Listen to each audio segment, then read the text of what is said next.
కొన్ని క్వశ్చన్స్కి కొన్ని ఆన్సర్స్ కావాలి కాబట్టి ఈరోజు నేను మిమ్మల్ని కలవడం జరుగుతుంది.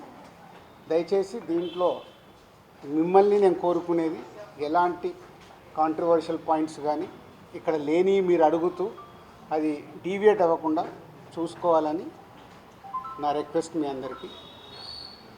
పోతే ఇది ఎక్కడ మొదలైందంటే April 19 East Godavari distributors exhibitors అక్కడ ఒక మీటింగ్ చేసుకున్నారు. అప్పుడు ఆ మీటింగ్లో ఎగ్జిబ్యూటర్స్ కోరుకోవడం జరిగింది, వాళ్ళకున్న ప్రాబ్లం చెప్తూ. సో ఇట్లా థియేటర్లు వర్కౌట్ అవ్వట్లేదు కాబట్టి మాకు పర్సంటేజ్ విధానం ఉంటే బాగుంటుంది అని. సో పోతే అందరికీ ఎన్నిసార్లు ఉన్నా నేను ఒకటే చెప్పేది, ఈరోజు ప్రతి సినిమా సంవత్సరంలో 150 సినిమాలు రిలీజ్ అవుతే 90 సినిమాలు అందరూ పర్సంటేజ్ విధానంలోనే ఆడుతున్నారు. కొన్ని సినిమాలే రెంట్ ఆర్ పర్సంటేజ్ అనే విధానంలో ఆడుతున్నారు. సో ఈ రెంట్ ఆర్ పర్సంటేజ్ విధానంలో ఆడుతున్న దగ్గరే ఎగ్జిబ్యూటర్స్కి కొన్ని ఇబ్బందులు ఉన్నాయి. కాబట్టి వాళ్ళు అలా ఈస్ట్ గోదావరిలో ఏప్రిల్ 19న డిస్ట్రిబ్యూటర్స్ ఎగ్జిబ్యూటర్స్ మీటింగ్లో వాళ్ళు కోరుకోవడం జరిగింది. సో దానికి కొందరు అక్కడ డిస్ట్రిబ్యూటర్స్ యాక్సెప్ట్ చేయలేదు. అది మాకు హైదరాబాద్కి ఇలా నిర్మాతలకి అది కమ్యూనికేట్ అవుతే ఏప్రిల్ 26 గిల్డ్ మీటింగ్ జరిగింది. గిల్డ్ మీటింగ్లో మాకు హిట్ 3 గురించి బాంబేలో రిలీజ్ ఇష్యూ ఒకటి ఉండే, సెకండ్ ఈస్ట్ గోదావరిలో ఇలా పర్సంటేజ్ విధానం కావాలని వాళ్ళు నిర్ణయం తీసుకొని ఇండైరెక్ట్గా జూన్ 1 నుంచి వాళ్ళది వర్కౌట్ అవ్వకుంటే థియేటర్లు ఇలా ఆపుతాము అని కమ్యూనికేట్ చేయడం జరిగింది. ఇది ఎవ్రీథింగ్ ఆ ఎగ్జిబ్యూటర్స్ డిస్ట్రిబ్యూటర్స్ మధ్యలో ఈస్ట్ గోదావరిలో జరిగిన సంఘటన.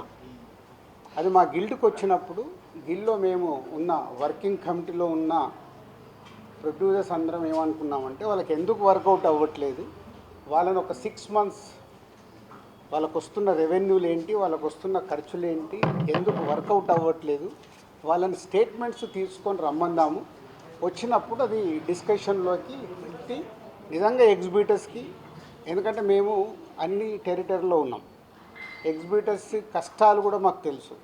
ఎగ్జిబ్యూటర్స్ కష్టాలు ఏంటంటే మేము డిస్ట్రిబ్యూటర్గా ఉన్నాం కాబట్టి ప్రొడ్యూసర్ నుంచి డిస్ట్రిబ్యూటర్ నుంచి ఎగ్జిబ్యూటర్, ఈ 3 టెరిటరీలు ఒకరికి సంబంధాలు ఉంటాయి. డిస్ట్రిబ్యూటర్లుగా ఉన్నప్పుడు ఎగ్జిబ్యూటర్కి మేము ఇందాక నేను చెప్పినట్టు రెంట్ ఆర్ పర్సంటేజ్ అన్నప్పుడు ఫస్ట్ వీక్ బాగా రెవెన్యూ వస్తే రెంట్ ఇస్తున్నాము, సెకండ్ వీక్ కలెక్షన్ తగ్గిపోగానే పర్సంటేజ్ ఇస్తున్నాం.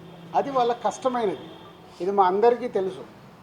దానికి సొల్యూషన్ మేము చాలా రోజులు అనుకుంటున్నాం, కానీ ఉన్న పరిస్థితుల వల్ల ప్రొడ్యూసర్స్ కూడా హ్యాపీగా లేరు కాబట్టి ఆ సొల్యూషన్ రావట్లా. సో అలా ఏప్రిల్ 26 గిల్డ్లో జరిగిన మీటింగ్ ద్వారా ఆ డిస్కషన్ అలా కంటిన్యూ అవుతూ వాళ్ళని రమ్మని చెప్దామని అడగడం జరిగింది. సో ఇక్కడ అప్పుడు హరిహర వీరమల్లు అనే కళ్యాణ్ గారి సినిమా మే 11th అనుకుంటాను ఒక రిలీజ్ డేట్ వాళ్ళు అనౌన్స్ చేసి మేలో ఉంది. సో తర్వాత అది షిఫ్ట్ అవ్వడము, టెక్నికల్ వాళ్ళ వర్క్ వల్లనో దేని వల్లనో షిఫ్ట్ అవ్వడం, అది షిఫ్ట్ అయ్యేది ఎప్పటికీ డేట్ ఇంకా లాక్ అవ్వలేదు అనుకుంటాను, ఇన్ ఏప్రిల్ 26th టైంలో. తర్వాత అలా ఈస్ట్ గోదావరి నుంచి స్టార్ట్ అయింది, ఇక్కడ నైజాంకు కూడా వచ్చింది, నైజాం సింగిల్ స్క్రీన్స్లో. సో నైజాంది ఒక క్లారిటీ కోసం మీరు అందరూ మళ్ళీ నోట్ చేసుకోండి, ఫ్యూచర్కు కూడా ఉపయోగపడుతుంది. నైజాంలో సింగిల్ స్క్రీన్స్ 370 థియేటర్లు ఉంటాయి, 370 సింగిల్ స్క్రీన్స్ తెలంగాణ స్టేట్ మొత్తంలో. అందులో ఎస్విసి సినిమాస్ అండ్ అదర్ మాకు రిలేటెడ్గా ఉన్న చారి గారు వాళ్ళ కలిపి మా దగ్గర ఉన్నాయి 30 థియేటర్లు. అవుట్ ఆఫ్ 370 థియేటర్లు 30 థియేటర్లు మా దగ్గర ఉన్నాయి. అలాగే ఏషియన్, సునీల్ అండ్ సురేష్ కంపెనీలో 90 థియేటర్లు ఉన్నాయి, 120 మా దగ్గర 30, వాళ్ళ దగ్గర 90, 250 థియేటర్లు ఓనర్స్ కానీ వాళ్ళకు సంబంధించిన వాళ్ళు కానీ నడుపుతున్నారు. అవుట్ ఆఫ్ 370 ఇది రేషియో. మీ మీడియా వాళ్ళకు నేను మళ్ళీ ఇది క్లారిటీ ఇస్తున్నాను, మళ్ళీ ఆ నలుగురు దాంతో ఆ సబ్జెక్టు తర్వాత వస్తాను. సో ఒక వ్యక్తుల మీద ఇండివిజువల్గా టార్గెట్ చేయడము, వెనకాల ఏముందో అర్థం చేసుకోకుండా మాట్లాడడము, మీలాంటి వాళ్ళు కనీసం ఇలాంటి క్వశ్చన్స్ వచ్చినప్పుడు ఈ అండర్లైన్ చేసుకోండి. మీరు మాట్లాడేటప్పుడు ఎవరో ఎక్కడి నుంచో ఫోన్ ఇన్ తీసుకుంటారు. నాకు ఎవరో లింక్ పంపితే జీ న్యూస్ ఉన్నారు ఎవరైనా ఇక్కడ, జీ న్యూస్లో చూసా ఇందాక ఎవరో పంపిస్తే.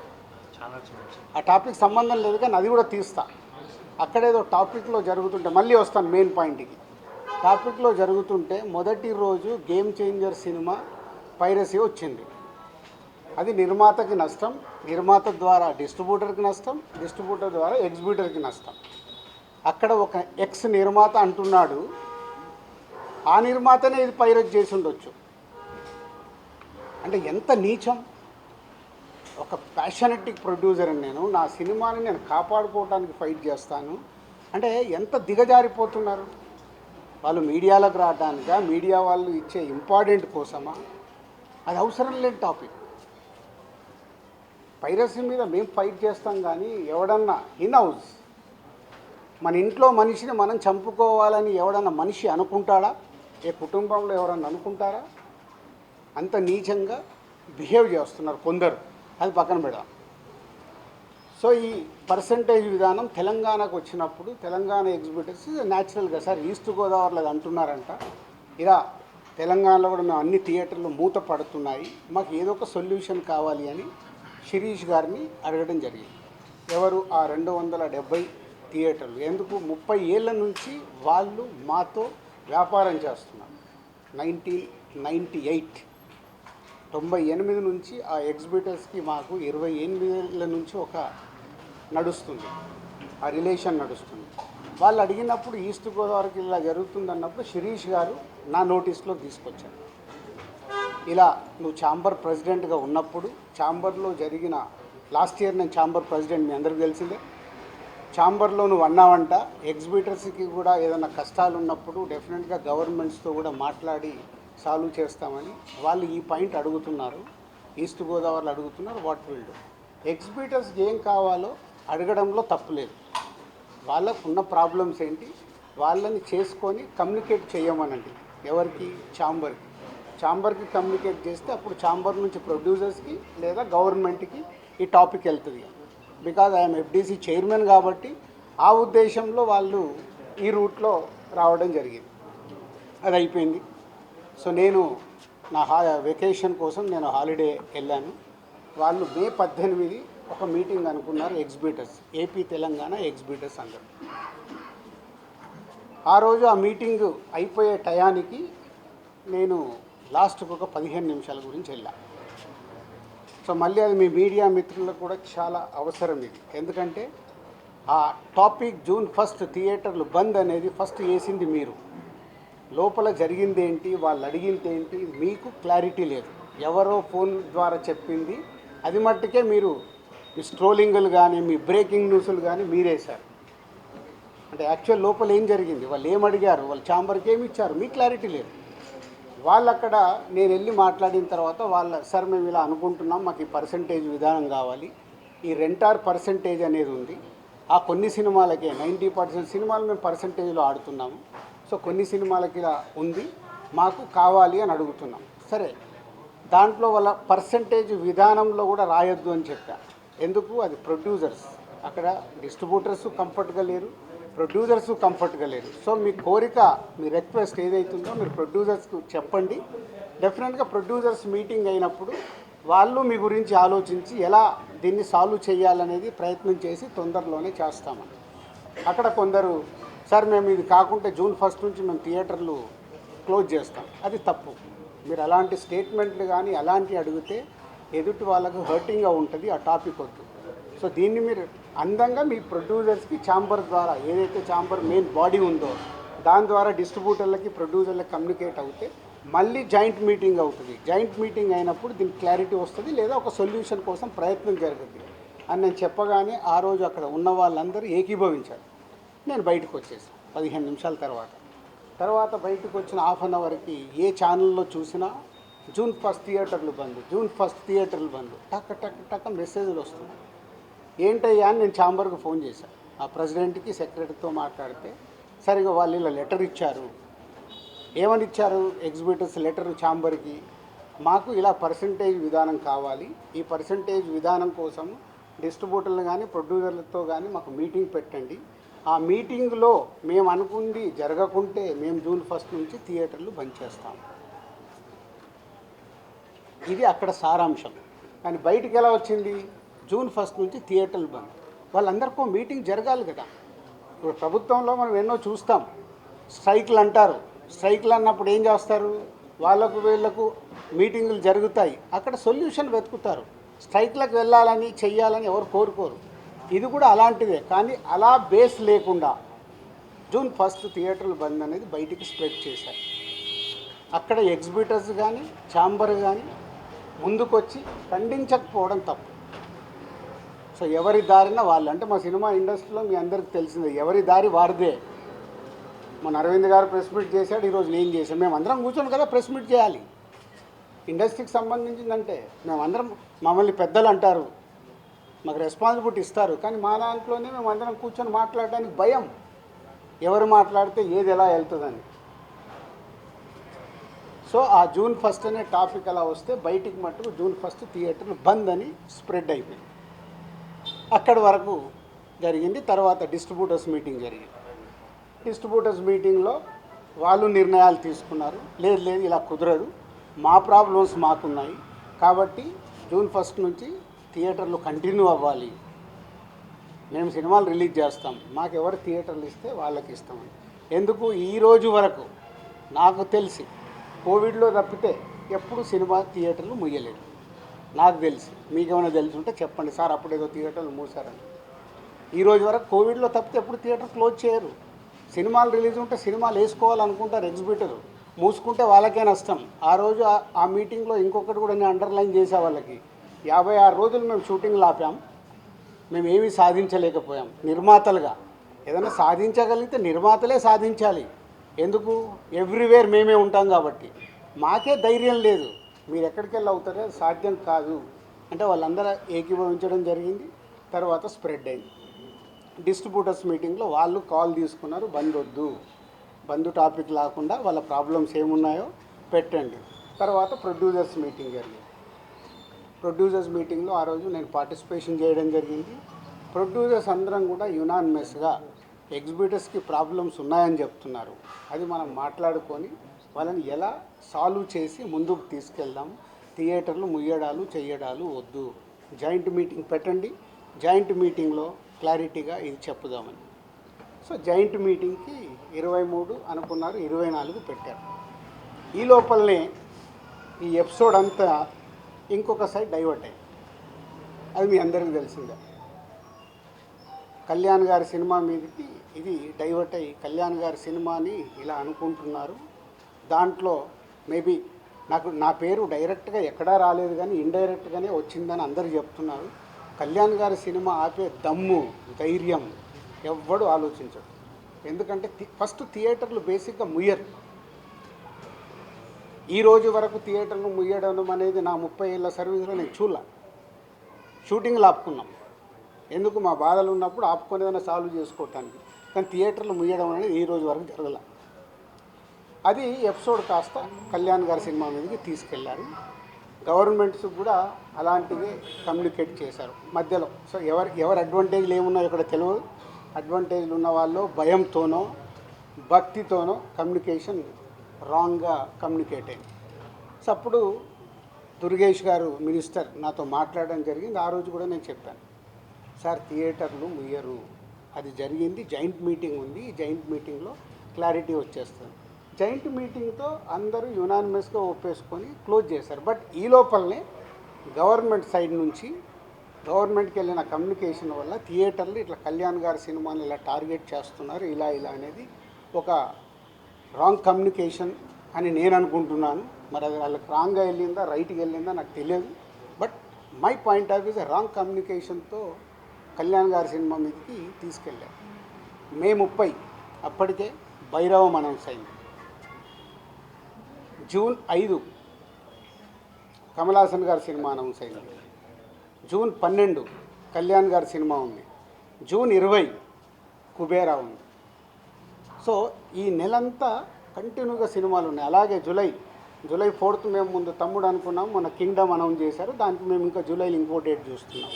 ఇలా జూన్, జూలై, ఆగస్ట్, సెప్టెంబర్ కంటిన్యూగా సినిమాల ఫ్లో ఉంది. ఈ టైంలో ఇండస్ట్రీని ఎలా మనం కాపాడుకోవాలి ఉన్న సినారియోలో ఏప్రిల్ మే అనేది main season for film industry. Total మనందరికీ తెలుసు ఏప్రిల్ మే టోటల్ థియేటర్లు మూతపడ్డాయి. మేబీ సినిమాలు సరైన సినిమాల్ని మనం ఆడియన్స్కి ఇవ్వక, ఐపీఎల్ వల్ల ఏ కారణం చేతైనా ఏప్రిల్ మే అనే కీ సీజన్, సినిమా ఇండస్ట్రీకి కీ సీజన్, సినిమాలు లేక మూతపడుతూ ఉన్నాయి థియేటర్లు. ఇవన్నిటికీ పరిణామాలు ఎక్కడి నుంచి ఎక్కడికి వెళ్ళాయి, అసలు లోపల ఏముంది, బయటికి వచ్చింది ఏంటి? మన శాస్త్రం ఉంది. చిన్నప్పుడు సార్ నేను పాము చూశాను ఒక ఆయన అంటాడు, పక్క ఆయన వెళ్ళి అరే ఆడికి పాము కాదు పడిగిప్పిందట అంటాడు. ఇంకొక ఆయన మూడో మనిషి దగ్గరికి వెళ్ళి పడిగిప్పడం మీద బాబు కాటేయడానికి కూడా వచ్చిందట అంటాడు. యాక్చువల్ మొదట ఆయన చూసింది పామునే, పడగైంది, పడగకెళ్ళి కాటు. అంటే ముగ్గురు మనుషుల్లో ఎంత కమ్యూనికేషన్లో వెళ్తుంది.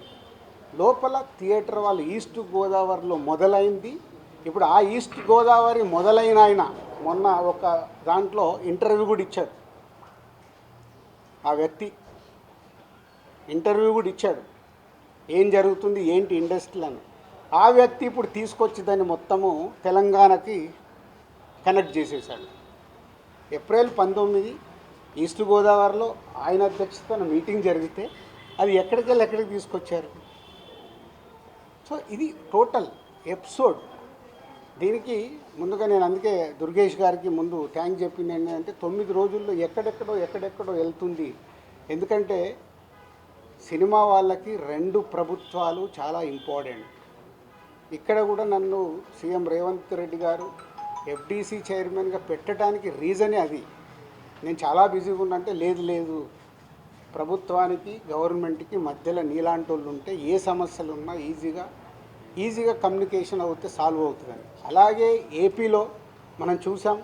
ఏపీలో అంతకుముందు ప్రతి ఒక్కదాన్ని భయపడుతూ ఉన్న తర్వాత కళ్యాణ్ గారు వచ్చి గవర్నమెంట్ ఫామ్ అయిన తర్వాత అప్పుడు నేను ఛాంబర్ ప్రెసిడెంట్ని, అందరినీ రమ్మంటే అందరం వెళ్ళి కళ్యాణ్ గారిని కలవడం కానీ, కళ్యాణ్ గారు ఇండస్ట్రీకి చేసిన సపోర్టు మామూలుది కాదు. ఆ రోజు మీకు టికెట్ రేట్లు కావాలన్నా, మీకేం కావాలన్నా ఈజీగా తీసుకెళ్ళండి అని. ఇప్పుడు కళ్యాణ్ గారు చెప్పిన తర్వాత ప్రతి ప్రొడ్యూసర్ ఏం చేస్తున్నాడు, ఏదో మన పక్కింటికి వెళ్ళినట్లే వెళ్ళి టికెట్ రేట్లు తెచ్చుకుంటున్నాడు. ఎవరికే కష్టం లేదు, వెళ్ళడం, ఒక అప్లికేషన్ పెట్టడం, ఫోన్లో మాట్లాడుకోవడం, టికెట్ రేట్లు తెచ్చుకోవడం.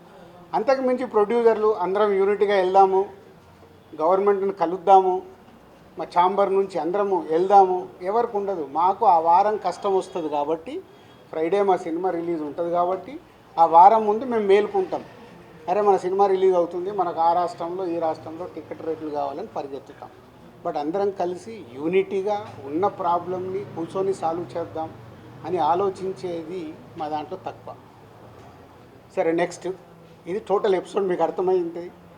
ఈరోజు గవర్నమెంట్ నుంచి అక్కడి నుంచి సానుకూలంగా రావడం చాలా హ్యాపీ మూమెంట్. కాబట్టి దీన్ని కన్క్లూడ్ చేద్దామని మీ అందరికీ చెప్పడం. ఎందుకంటే ఇక్కడ I'm important person for both industries. అలాగే ఉత్తరాంధ్రలో, నైజాంలో, తెలంగాణలో ఎలా అయితే చెప్పానో, మాకు ఆంధ్రప్రదేశ్ మొత్తంలో ఉత్తరాంధ్రలో మాకు డిస్ట్రిబ్యూషన్ ఆఫీస్ ఉంది. అక్కడ ఒక 20 థియేటర్లు మా ఎస్విసికి ఉన్నాయి. అక్కడ 20, ఇక్కడ 30.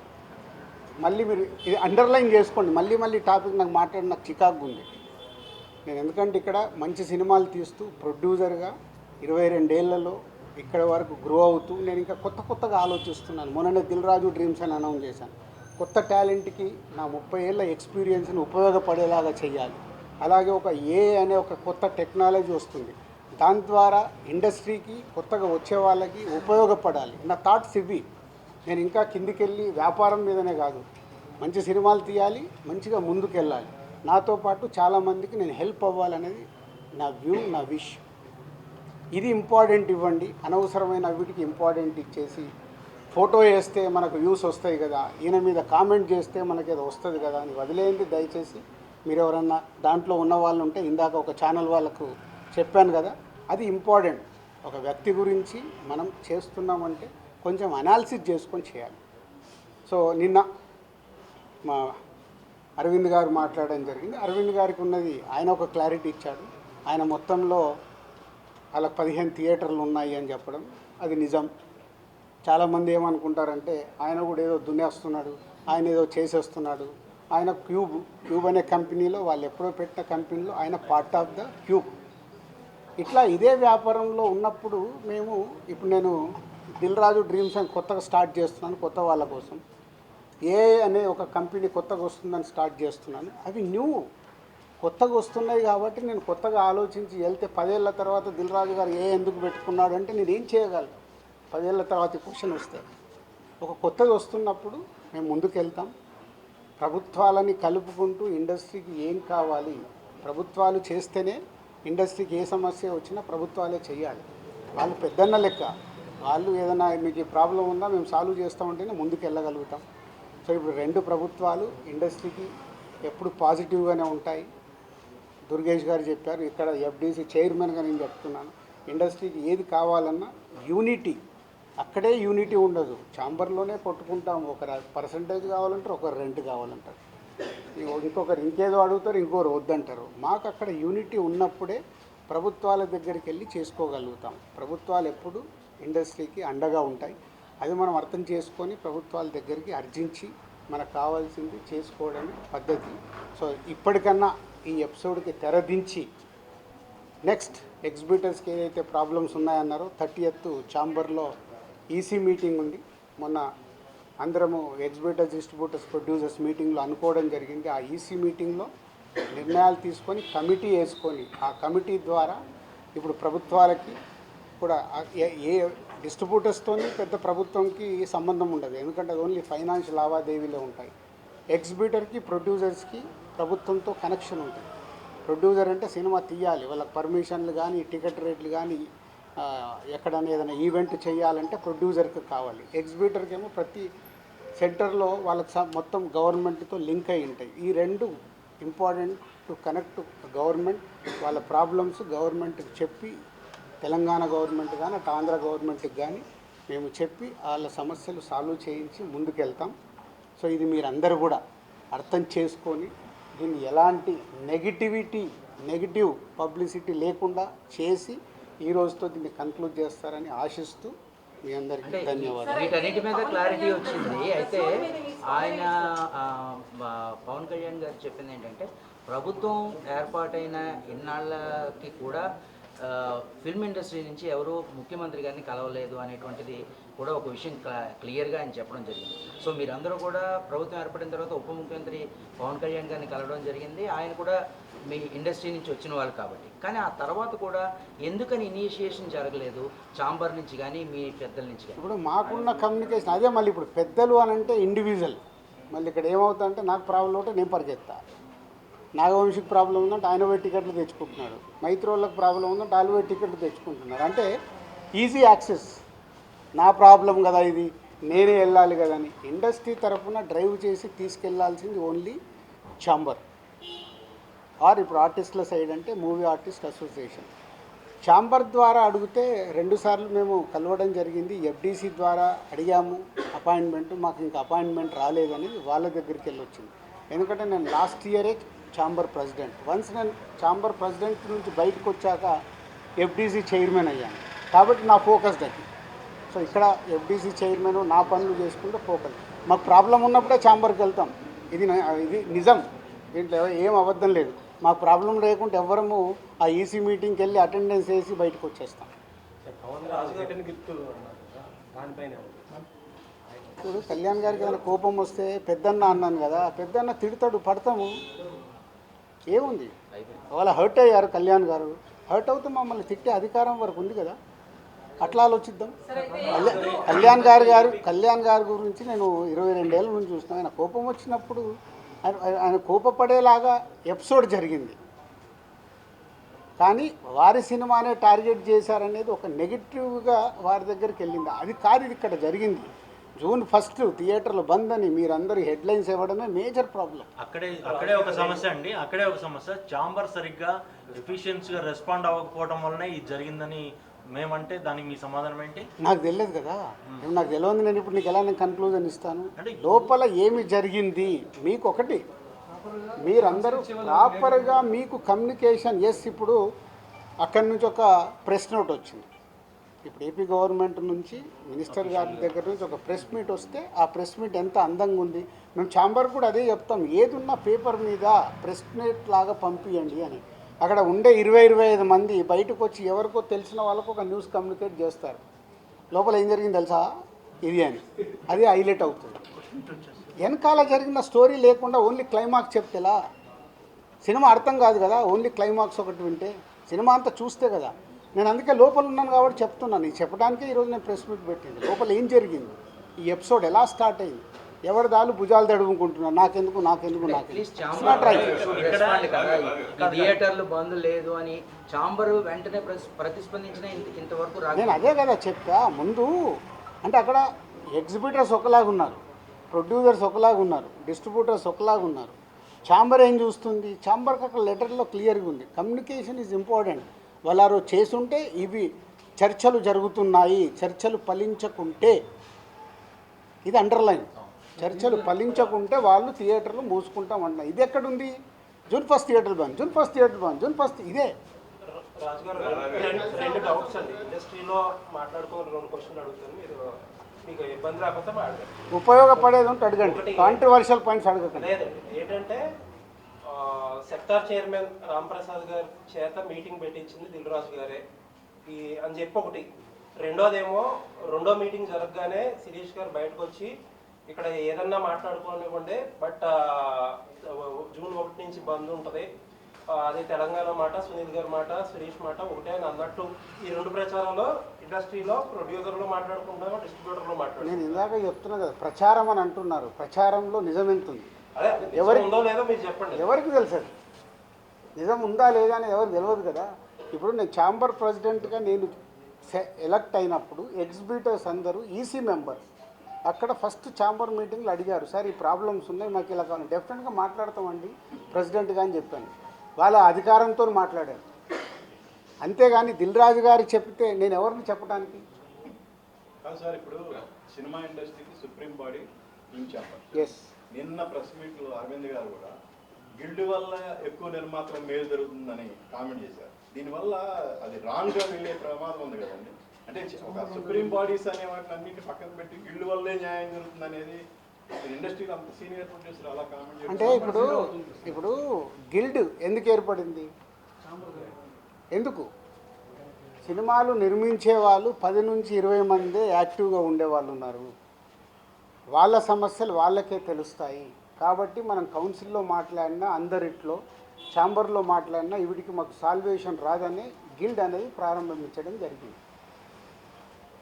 ఆ యాక్టివ్గా ఉన్న ప్రొడ్యూసర్స్ అక్కడ వర్కింగ్ కమిటీ అనేది ఒకటి, యాక్టివ్ ప్రొడ్యూసర్స్ ఒకటి, 2 గిల్డ్లో 2 కమిటీలు ఉన్నాయి. ప్రొడ్యూసర్స్కి సంబంధించినవి మట్టికి అక్కడ మాట్లాడతాం. కాబట్టి అరవింద్ గారు ఆ సెన్స్లో అని ఉంటారు. But ultimate final government approach కావాలన్నా, ఫెడరేషన్తో మాట్లాడాలన్నా, ఏదైనా main body is a chamber. Sir but ఇప్పుడు ఈ ఇష్యూ మీద గిల్డ్లో కూడా ఏకాభిప్రాయం లేదు కదా సార్. ఎక్కడ ఉండదు, కాదు ఇక్కడే కాదండి, సినిమా ఇండస్ట్రీలోనే ఏకాభిప్రాయం ఉండదు. గిల్డ్ ఏంటి, ప్రొడ్యూసర్ల మధ్యలో ఉందా, డిస్ట్రిబ్యూటర్ల మధ్యలో ఉందా, ఎగ్జిబిటర్స్ మధ్యలో ఉందా? అంటే మీతో చాలా లాంగ్ ట్రావెల్ ఉన్న ప్రొడ్యూసర్స్ కూడా ఇప్పుడు ఈ విషయంలో డిఫర్ అయ్యారు కదా. అదే అవుతారు అంటున్నా. ఇప్పుడు నేను ఖచ్చితంగా నాకు పర్సంటేజే కావాలి, వాళ్ళకి హెల్ప్ చేద్దామని నేను అంటే వాళ్ళు ఏ అపోహలో ఉన్నారు, అదే అపోహలో ఉన్న రాజుగారు ఎటుంటారు, గోడ మీద పిల్లిలాగా ఎందుకు చూడడం, డైరెక్ట్ నాతో వచ్చి మాట్లాడవచ్చు కదా. పవన్ కళ్యాణ్ గారు యాక్టివ్ ఉన్న ప్రొడ్యూసర్లే మిమ్మల్ని టార్గెట్ చేసి మిమ్మల్ని కార్నర్ చేశారనిపిస్తుంది సార్. యాక్టివ్ ఉన్న ప్రొడ్యూసర్లే మిమ్మల్ని కార్నర్ చేయడానికి ఏదో ఇష్యూ తీసుకొచ్చినా. అరే మీకు టోటల్ ఎపిసోడ్ అర్థమవుతుంది కదా, మీ అందరికి అర్థమవుతుంది. మీలో నాకు తెలుసు మీరు అందరు జర్నలిస్ట్ మేధావులు. టోటల్ ఎపిసోడ్ మీకు క్లియర్గా అరటి పండు ఒలిసినట్టు ఓపెన్ చేశా. ఇది పేపర్ మీద రాసుకోండి. జూన్ 19 ఈస్ట్ గోదావరిలో స్టార్ట్ అయిన ఎపిసోడ్లో దిల్ రాజు ఉన్నాడా? మీరు చెప్పండి. ఇప్పుడు అడిగారు కదా, ఏప్రిల్ 19 ఈస్ట్ గోదావరి జరిగిన ఎపిసోడ్లో దిల్ రాజు ఉన్నాడా? ఉన్నాడా? మీ దగ్గర ఆన్సర్ రావాలి. లేని దాన్ని దిల్ రాజుని ఎందుకు దానికి ఇంక్లూడ్ చేస్తున్నారు? అంటే నైజాంలో సమస్య ఎక్కడున్నా సరే నైజాంలో సీరియస్ అయితే తప్ప ఇష్యూ పెద్దది అవ్వదు కదా. అది తప్పండి. ఎందుకు? ఆంధ్రప్రదేశ్ మనకు కాదా? అవసరం ఉంటే ఇప్పుడు ఇటెంట్ అటు మా ప్రతిధ్వని సినిమా డైలాగ్ లాగా మాట్లాడొద్దు. సార్ ఇప్పుడు ఇగో నా దగ్గర టోటల్ వీడియోలు కూడా పెట్టా. ఏప్రిల్ 19 వాళ్ళ మీటింగ్లో ఏం జరిగింది. ఆ వ్యక్తి సత్యనారాయణ డిస్ట్రిబ్యూటర్ ఎగ్జిబ్యూటర్ జనసేనలో కీలక వ్యక్తి అయినా. సార్ ఇప్పుడు మీకు కనుక 4-5 పాన్ ఇండియా సినిమాలు కనుక రాజు గారికి ఉంటే ఇప్పుడు ఈ పర్సంటేజ్ సిస్టమ్ అనేది రాజు గారికి నచ్చదు. 2022లో కూడా ఒకసారి అనుకుని ఏమండి మీరు ఒకటి ఇవాళ మీకు ఒక క్లారిటీ చెప్పాను, మీరు మిస్ అయినట్టున్నారు. ఈరోజు తెలుగు సినిమా ఇండస్ట్రీలో 90% సినిమాలు పర్సంటేజ్లో ఆడుతున్నామా లేదా? ఆడుతున్నాం. ఇప్పుడు ఆ పెద్ద సినిమాల నుంచే కదా సార్ ప్రాబ్లం. పెద్ద సినిమాలు కూడా ప్రాబ్లం లేదు. పెద్ద సినిమాలు కూడా ఎగ్జిబ్యూటర్ రెడీగా ఉన్నారు. సార్ మాకు రెంట్ కావాలా, మీరు రెంట్లు వేసుకోండి పెద్ద సినిమా, మళ్ళీ దాంట్లో పర్సంటేజ్కి షిఫ్ట్ చేయకండి. పర్సంటేజ్కి షిఫ్ట్ చేయడం వల్ల రెండో వారం మాకు రెంట్ రావట్లేదు. ఎగ్జాంపుల్ మొదటి వారం 20 లక్షలు మీకు ప్రొడ్యూసర్కు డిస్ట్రిబ్యూటర్కి షేర్ వస్తే రెండో వారం 5 లక్షల గ్రాస్ అవుతే మాకు 2 లక్షలే వస్తుంది. మాకు అది వర్కౌట్ అవ్వట్లేదు. మరి ఇంకా బంద్ ఎందుకు చేద్దాం అనుకుంటున్నారు సార్? వర్కౌట్ అవ్వట్లేదు. ఆల్రెడీ పర్సంటేజ్ 90% సినిమాలకు ఉంది. పెద్ద సినిమాలకు మిగతా 10% మాకు వర్కౌట్ అవుతున్నప్పుడు ఇంక బంద్ ఎందుకు? సో రెంట్ ఆర్ పర్సంటేజ్ మీరు పాయింట్ మర్చిపోకండి. అక్కడ మొదటి వారము రెంట్లో వేసి రెండో వారము సినిమాని పర్సంటేజ్ వేస్తున్నారు కాబట్టి మాకు వర్కౌట్ అవ్వట్లేదు. ఆ రెంట్ మీకు రెంట్ కావాలిస్తే పెద్ద సినిమాలు కూడా రెంట్లోనే వేసుకోండి, వాళ్ళు సిద్ధంగా ఉన్నారు. ఆర్ అన్ని సినిమాల్లాగా పర్సంటేజ్ చేయండి అంటే కమ్యూనికేషన్ వెరీ బ్యాడ్. ఇది పర్సంటేజ్ విధానంకు వెళ్ళాలి అనేది ఒక పాయింట్. ఒక్క నిమిషం రెండో పాయింట్ వాళ్ళ పాయింట్ ఆఫ్ వ్యూ మాట్లాడతాను. తమిళనాడు పర్సంటేజ్, తమిళనాడులో వాళ్ళ సొంత సినిమా అక్కడ పర్సంటేజ్లో ఆడి తెలుగు స్టేట్స్కి వచ్చే వరకు వాళ్ళకి రెంటల్లో వేసిస్తున్నాం. కర్ణాటక పర్సంటేజ్, కేజీఎఫ్ కానీ కాంతారా కానీ వాళ్ళు అక్కడ పర్సంటేజ్లో ఆడుతూ ఇక్కడ రెంటల్లో వేసిస్తున్నాం. నార్త్ ఇండియా మొత్తం పర్సంటేజ్. యానిమల్ సినిమా మేము డిస్ట్రిబ్యూట్ చేసాము, ఇక్కడ రెంటల్లో వేయించి ఇచ్చాము. ఓవర్సీస్ అంతా పర్సంటేజ్. మన సినిమా ఆడుతున్న ప్రపంచమంతా పర్సంటేజే ఉంది. ఒక మన తెలుగు స్టేట్స్ మట్టుకే ఆ మొదటి వారము ఆ కొన్ని సినిమాలు రెంటల్లో ఆడుతున్నాం. దానికి వాళ్ళు ఇప్పటికీ రెడీ అంటున్నారు. దాన్ని ప్రొడ్యూసర్స్ వాళ్ళు మాట్లాడుకొని సాల్వ్ చేస్తే సొల్యూషన్ వచ్చేసినట్టే. పర్సంటేజ్లో కావాల్సి పర్సంటేజ్లో వేసుకోండి మీ సినిమా రిలీజ్ కంటే ముందు. లేదు మీరు రెంటల్, మీకు రెవెన్యూ ఎక్కువ కావాలి, రెండో వారం కూడా మాకు రెంటల్లోనే ఆడండి అనేదే వాళ్ళ రిక్వెస్ట్. దీన్ని భూతద్దంలో ఎలా చూపిస్తున్నారు మీకు అర్థమైందా? మీరు అడిగిన క్వశ్చన్ క్లారిటీగా రేపు రాయండి. మీరు దీన్ని భూతద్దంలో ఎలా చూపిస్తున్నారు? ప్రపంచమంతా ఇదే తెలుగు సినిమా, పక్క స్టేట్ సినిమాలు ఇక్కడికి వస్తే వాళ్ళందరికీ పర్సంటేజ్లు, వాళ్ళ సినిమాలకి అన్ని సినిమాలకి ఇక్కడ రెంటల్లో వేసిస్తున్నాం. సార్ అంటే నైజాంలో ఇప్పుడు మీకు అదర్ సైడ్ ఇంకో పెద్ద కంపెనీ వచ్చింది. ఆ కంపెనీ వచ్చినా సరే రాజుగారే కావాలి మాకు, రాజుగారే ఇంపార్టెంట్ అనుకున్న కంపెనీలు కూడా దీన్ని వ్యతిరేకిస్తున్నాయి కదా, దాన్నే ఉంటారు. వ్యతిరేకం నేను మాట్లాడలే. ఇంకా ఇప్పుడు నాగవంశీ ఉన్నాడు, వేరే వాళ్ళు ఎందుకు? Sithara we have is a very good association. నాగవంశీకి ప్రాబ్లం చెప్తే నాగవంశీ ఇప్పుడు ఏమన్నాడు, ఈ ప్రాబ్లం అయిపోగానే సార్ ఎగ్జిబ్యూటర్స్కున్న ప్రాబ్లం ఏంటి మీరు డిస్ట్రిబ్యూటర్గా ఎక్స్ప్లెయిన్ చేయండి, మనం సాల్వ్ చేద్దాం. ఈ ప్రాబ్లం అర్థమయ్యేలాగా చెప్పేవాడు కావాలి కదా. ఎంతమంది కోపికలు ఉన్నాయి? ఇప్పుడు మీతో 40 నిమిషాలు అనుకుంటా కూర్చొని డీటెయిల్గా ఎక్స్ప్లెయిన్ చేస్తే మీకు అర్థమవుతుంది. ఎందుకంటే నాకు చాలామంది మిత్రులు ఉన్నారు, నాకు ఫోన్లు చేస్తున్నారు, సార్ మీరు ఏదో ఒకటి రియాక్ట్ అవ్వండి, మీ మీదకి వస్తుంది. నా మీదకి ఎందుకండి? నేను వేరే లెవెల్కి వెళ్ళిపోయాను, నేను ఇంకా కింద లేను. నేను దిల్ రాజు డ్రీమ్స్ అని కొత్తోళ్ళతో ఎలా పనిచేయాలి, లార్విన్ ఏఐతో నేను ఇంటర్నేషనల్కి ఎలా చేయాలి, ఒక ఇంటర్నేషనల్ కంపెనీతో ఇప్పుడు టైప్ చేసాం, ఒక సినిమా చేస్తున్నాం. ఇప్పుడు ఆయన వెళ్ళాడు, నేను ఆ లెవెల్లో ఆలోచిస్తున్నాను, ఇంక ఇక్కడే ఉండదలుచుకోలేను. ఏదైనా అనుకోండి, నా thinking I want is a new.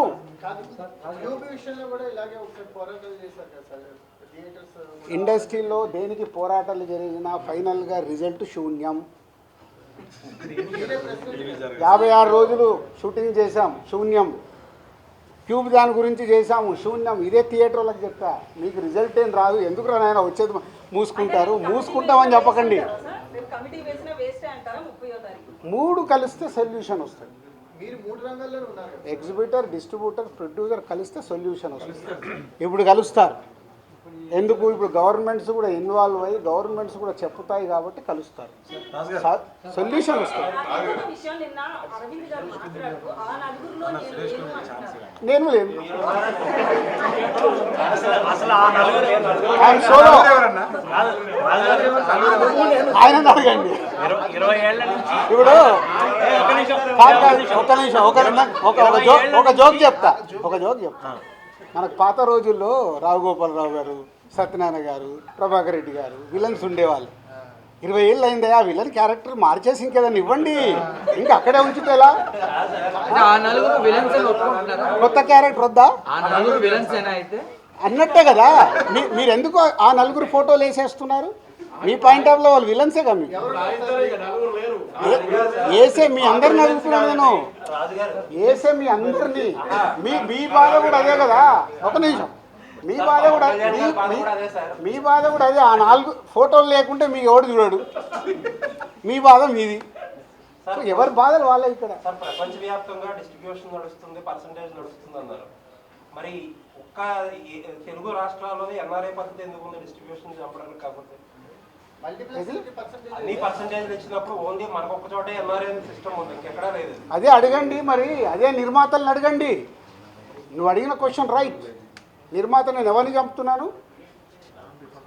నా డిస్ట్రిబ్యూటర్ని ఎవరిని చంపుతున్నాడు? ఎగ్జిబిటర్. సో తప్పెవరిది? ఆడియన్కి హలో, నువ్వు ఆడియన్కు నచ్చితే థియేటర్కి వస్తావు, రాకుండా నాకు వద్దని కూర్చుంటాం. మేము అలా కాదు కదా. సినిమాలు నిర్మిస్తున్నారు, ప్రజలు వచ్చి మిమ్మల్ని సినిమాలు తీయమని అడగలేదు, కానీ రిలీజ్ టయానికి వచ్చేసరికి మీరు మా టికెట్ రేట్లు పెంచండి అని చెప్పి వాళ్ళని ఎత్తిన బండరాయేస్తున్నారు. అది ఎంతవరకు correct? Me cost of production ఎందుకు తగ్గించుకోరు మీరు? కరెక్ట్, అది ప్రొడ్యూసర్లను అడగండి, నన్ను కాదు.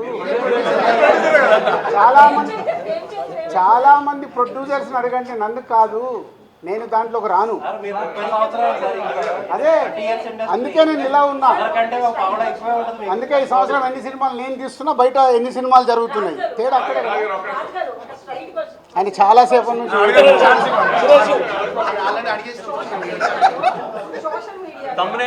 వ్యక్తిగతంగా కంపెనీలు ఏవైతే కార్పొరేట్ కంపెనీలు ఉన్నాయో అవన్నీ ప్రభుత్వానికి అనుకూలంగా ఉండవు, ఎవరి పని వాళ్ళు చేసుకుంటారు. కానీ ఫిల్మ్ ఇండస్ట్రీ దగ్గరికి వచ్చేటప్పటికి మమ్మల్ని కలవలేదని వీళ్ళు అంటారు, లేదా తెలంగాణ గవర్నమెంట్ అయినా ఏపీ ప్రభుత్వం అయినా కూడా అదే విమర్శలు చేస్తున్నారు, మమ్మల్ని వచ్చి ఇండస్ట్రీ కలవలేదు అని. దీని మీద మీ స్పందన ఏంటి? అసలు నువ్వు ఇలాంటి కాంట్రవర్షియల్ అడగద్దని ముందే చెప్పా. ప్రభుత్వాలు మాకు పెద్దన్న లాంటి, మా అన్న తిట్టినా మేము పోయి మాట్లాడుకుంటాం.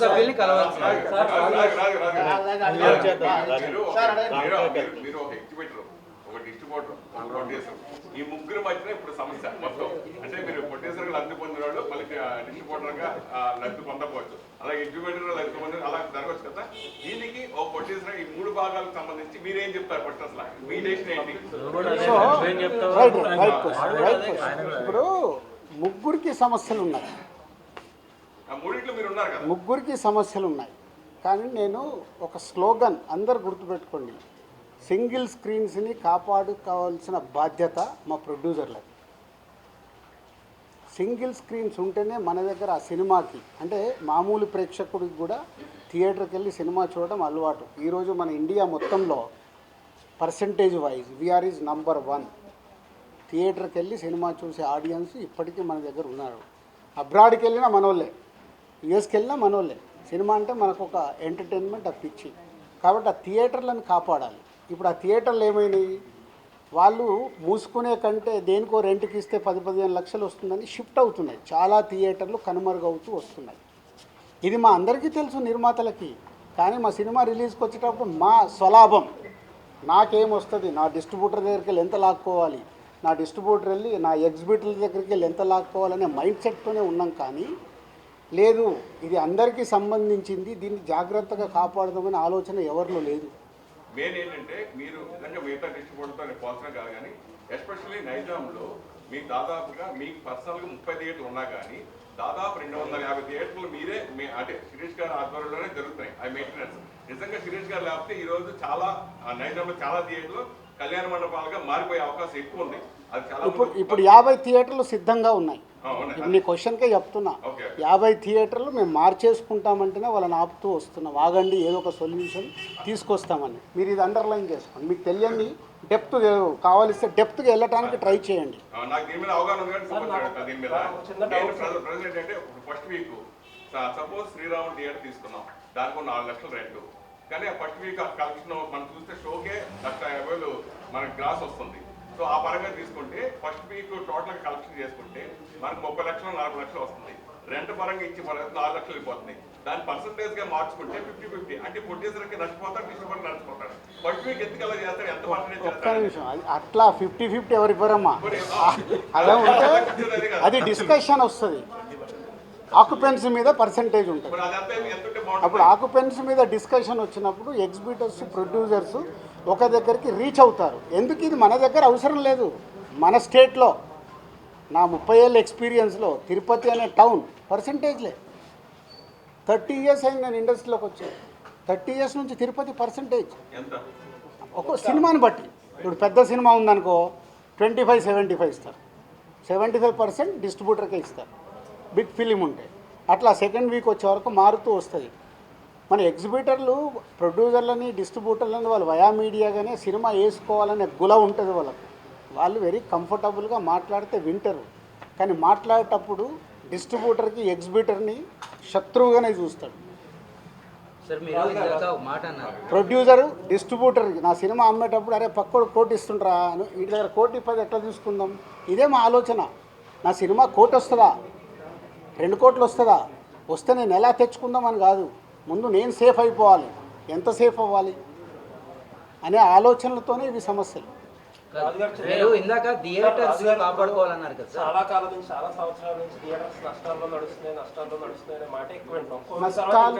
నష్టాల్లో నడుస్తున్నాయని కాదు, వర్కౌట్ అవ్వట్లేదు. అంటే సరే వర్కౌట్ అవ్వట్లేదు.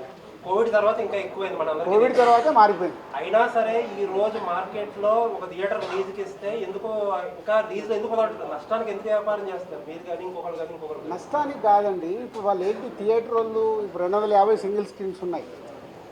ఓకే, వాడు నడవకుంటున్నా కదా సార్ నాతో నవ్వట్లేదు, నేను మూసుకోవాలా, మీలాంటి వాళ్ళు ఎవరన్నా గ్రూప్లో నడుపుతారా? ఒకటి అందరు ఒక క్వశ్చన్ వేసుకోండి. 10 ఏళ్ళు అయింది, 10 ఇయర్స్ వెనకకెళ్ళి చూడండి. ఏపీలో, తెలంగాణలో ఎక్కడన్నా ఒక సింగిల్ స్క్రీన్ థియేటర్ కట్టారా? ఎందుకు కట్టట్లేదు? ఎందుకు కట్టట్లేదు? అందుకే వర్కౌట్ అవ్వట్లేదనే కదా. మళ్ళీ మీ అందరికి తెలిసింది ఒకటే, నా బ్యాలెన్స్ షీట్ ఇస్తా, మీరు వస్తే నా కంపెనీలో బ్యాలెన్స్ షీట్ ఉంటుంది, 5 ఏళ్ళది బ్యాలెన్స్ షీట్ తీసుకొని చూడండి, ఏమవుతుందో తెలుస్తుంది. ఇందాక అన్నాను కదా, పాము పడిగే కాటు, అది ఫార్ములా. ఇప్పుడు ఉన్నవి లీజ్ చేశారు, 15 ఏళ్ళు మేము గ్రౌండ్ లీజ్ చేసి చేస్తున్నాము, మధ్యలో వదిలేయలేం కదా. మొన్న అరవింద్ గారు అన్నారు, ఏమన్నారు నిన్న అరవింద్ గారు మాట్లాడినా అన్నీ మాట్లాడుతున్నారు మీరు. నేను చూసా వీడియో, 15 థియేటర్లు ఉన్నాయి, అవి అయిపోగానే నేను వదిలేస్తున్నానని. మరి లాభం ఉంటే ఆయన ఎందుకు వదులుతాడు? ఎందుకు వదులుతాడు? మీరు అనుకున్నట్టు లాభమే ఉంటే వదలడు కదా. అది కదా సార్, ఏషియన్ గీత నిజామాబాద్లో డిస్ట్రిక్ట్ ఒక థియేటర్ ఉంది, అది ఎవరిది? అరవింద్ గారు పార్టీ 15 థియేటర్లు అదొకటి. ట్రిపుల్ అది ఎప్పటిదో అంటున్నది, 15 ఏళ్ళు అయిపోయింది. అది ఓనర్గా వాళ్ళ ట్రిపులే. ఇప్పుడు మీరు అందరూ మళ్ళీ చెప్తున్నా, ఏ తప్పు దొరుకుతుందా, దాన్ని ఎలా హైలైట్ చేద్దామా కాదు, బిగ్ గో ప్రాక్టికల్. అసలు ఏం ప్రాబ్లం ఉంది, ఆ ప్రాబ్లంకి ఉపయోగపడతారా ట్రై చేయండి, ప్రాబ్లంని చెడగొట్టడం కాదు. నేను ఓపెన్ ఛాలెంజ్, ఓపెన్గా ఉన్నా, సినిమా ఇండస్ట్రీకి ఇది ఉపయోగపడుతుంది సార్ అంటే మీతో నడవటానికి నేను సిద్ధంగా ఉన్నా. మీలో ఎంతమంది నిజాయితీగా నడవటానికి ఉన్నారు? ఓటీటీ అనేటువంటిది, దానివల్ల ఓటీటీకి తొందరగా సినిమాలు ఇచ్చేయడం వల్లే థియేటర్స్ అంతగా నడవట్లేదు అనేటువంటిది ఇది ఎవరు కాదనలేనిది. ఎంచేదంటే సినిమా రిలీజ్ అయిన 1 వీక్లో కూడా ఓటీటీలో సినిమా, అది ఒక్క రీజన్ కాదు మిస్టర్ ఫనీ, అదొక్క రీజన్ కాదు. అలా ఉంటే మరి అలా ఉంటే కోట్ ఆడకూడదు, అలా ఉంటే మ్యాడ్ ఆడకూడదు. సంక్రాంతికి వస్తున్నాము, ఆడుతూనే ఉంది, ఓటీటీలు ఆడింది, టీవీలు ఆడింది, థియేటర్లు ఆడుతుంది. ఎందుకు ఆడింది 3 ప్లేస్లలో? సరే, ఇక్కడ అదే పాయింట్కి వస్తుంది. Reason not only 1 point, we have 5-6 points. Multiple problems ఉన్నాయి. థియేటర్కి ఆడియన్ని రాకుండా మన కలెక్షన్స్ తగ్గటానికి, ఫుట్ఫాల్ తగ్గటానికి మల్టిపుల్ ప్రాబ్లమ్స్ ఉన్నాయి. ఆ మల్టిపుల్ ప్రాబ్లమ్స్ మీద మీరు నిజంగా తెలివైన వాళ్ళు ముందుకొచ్చి మీడియా నుంచి దాని మీద పెట్టుకొని ఈ ప్రాబ్లమ్స్ ఉన్నాయి, ఫుట్ఫాల్ పెంచడానికి ఏం చేయాలనే దానికి ఒక ఉద్యమం స్టార్ట్ చేయండి. ఇంకా ఇండస్ట్రీకి మీరు అందరూ ఉపయోగపడిన వాళ్ళు అవుతారు. ఇది కాదు, థియేటర్ ఆక్యుపెన్సీ పెరగకపోవడానికి మెయిన్ కారణం టికెట్ రేట్లు ఒకటైతే మంచి సినిమాలు రావట్లేదు అనేది ఎగ్జిబిషన్ లో. అదే దాని మీద ఎందుకు చాంబర్ గానీ మీలాంటి చాంబర్ ఏం చేస్తుందా? నేను సినిమా తీస్తే చాంబర్కి ఏం సంబంధం? నా డబ్బు నాది. సినిమా మొదలు పెట్టేటప్పుడు నేను తోపు సినిమా తీస్తున్నానే మొదలు పెడతా. ఆక్యుపెన్సీ పెరిగిందంటే ప్రాబ్లమ్స్ అన్నీ ఏమి ఉండవు కదా. ఆక్యుపెన్సీ పెరగాలంటే అవన్నీ జరగాలి కదా. సో మీ అందరికి ఒక రిక్వెస్ట్, నిజంగా ఇవన్నీ వదిలేద్దాం. మన ప్రేక్షకుల్ని థియేటర్కి తీసుకురావడానికి మనం అందరం కలిసి ఏం చేద్దాం? ఒక రూట్ మ్యాప్ వేయండి, నేను ముందు నిలబడతా. దానికి మల్టిపుల్ ఇష్యూస్ ఉన్నాయి. ఆ ఇష్యూస్ మీద మనం ఫైట్ చేసి మనందరం, ఎందుకంటే మీరు సినిమా వల్ల ఏళ్ళ నుంచి బ్రతుకుతున్నారు, మేము సినిమా వల్లనే బతుకుతున్నాం కదా. దానికోసం సినిమా కోసం ఫైట్ చేద్దాం, ఇండివిజువల్ కాదు.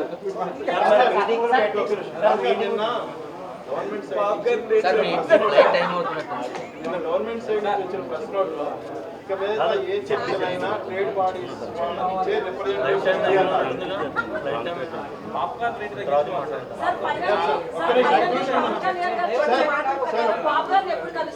నిన్న ప్రభుత్వం సైడ్ నుంచి వచ్చిన ప్రెస్ నోట్లో ఇక మీద ఏదైనా ట్రేడ్ బాడీస్ నుంచే రిప్రజెంటేటివ్ రండి అన్నారు, ఇండివిజువల్స్ వద్దు అన్నారు. బట్ నిన్న అరవింద్ గారు ఇచ్చిన స్టేట్మెంట్ ప్రకారం చూస్తే గిల్డ్ని హైలైట్ చేయబోయారు ఆయన. సో అది ఎంతవరకు కరెక్ట్? గిల్డ్ కూడా ట్రేడ్ బాడీ, ప్రొడ్యూసర్స్ గిల్డ్, అది ట్రేడ్ బాడీ. అంటే ఇప్పుడు అంటే మీకు ఛాంబర్కి ఉన్న పవర్స్ లేవు. గిల్డ్ అంటే నిర్మాతలు అందరం మేము కలిపి చేసుకున్నది. ఇప్పుడు మీరు మొన్న ఒక మీ అసోసియేషన్స్ పెట్టుకున్నారు కదా, రకరకాల అసోసియేషన్స్ ఉన్నాయి కదా మీకు, స్టిల్ ఫోటోగ్రాఫర్లది, కెమెరా వాళ్ళది, ఇవన్నీ మీదేంది మీ యూనిటీ కదా. అలాగే గిల్డ్ అనేది నిర్మాతల యూనిటీ కోసం పెట్టుకున్నది.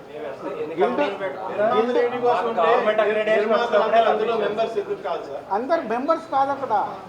ఇప్పుడు ఒక సినిమా తీస్తారు, వెళ్ళిపోతారు, 5 ఏళ్ళ తర్వాత సినిమా తీస్తారు. కాబట్టి సినిమా తీసినప్పుడు వాళ్ళు మెంబర్స్ అవుతారు. గిల్డ్ ఫార్మాట్ అది. రెగ్యులర్గా ఎంట్రీలు ఎగ్జిట్లు ఉంటాయి. వాళ్ళు సినిమా తీసేటప్పుడు మెంబర్ అయిపోయి సినిమా కంప్లీట్ చేసుకొని వెళ్ళారు.